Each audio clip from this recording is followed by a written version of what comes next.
Batalha dos mortais, é o Elite versus Fera. E vai. É o Elite que chega no ela pra acabar com esse merda. Eu posso destruir o multiverso, então é hoje que eu mato essa fera. Só de você aparecer já dá um ódio, pois é uma vergonha se aparecer aqui, pois ser recente teve apenas 10 episódios. Então fuja, pois eu tô te amassando e acho que você vai se fuder.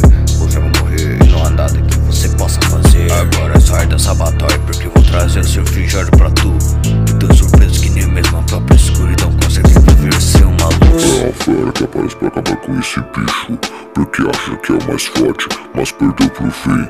Parabéns, Mi. Você quer que tudo volte a ser como era antes? Não existia nenhum nada, só tinha um monstro, por isso quer destruir. Tá legal, mas o que você vai fazer depois que conseguir? Porra, cara, não esperava um vilão merda como você, principalmente Hora de Aventura Semente. Eu já manipulei muita gente, com você não vai ser diferente.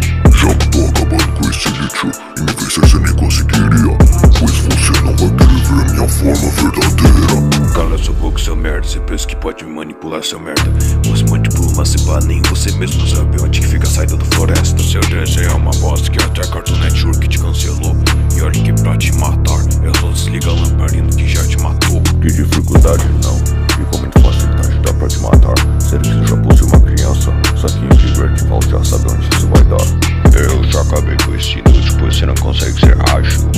Isso é um retardado porque pra te humilhar é muito fácil. É engraçado você mandar esse argumento de eu possuir e perder, mas você também faz isso. E o destino nem preciso dizer. Você é um merda e é só um fracasso de bosta que hoje eu te dou um fim. Você não consegue dar medo, até que ele consegue ser pior que até quebrar as pernas do fim. Seria muito mais fácil de você criado, pois o Reginaldo consegue ser mais mal. Seu vilãozinho tão merda que o próprio docinho foi seu final. Você consegue estar na mente das pessoas, mas sempre perde seu merda. E não há nada que me impeça, pois hoje você desespera, desacelera, pois I am fera.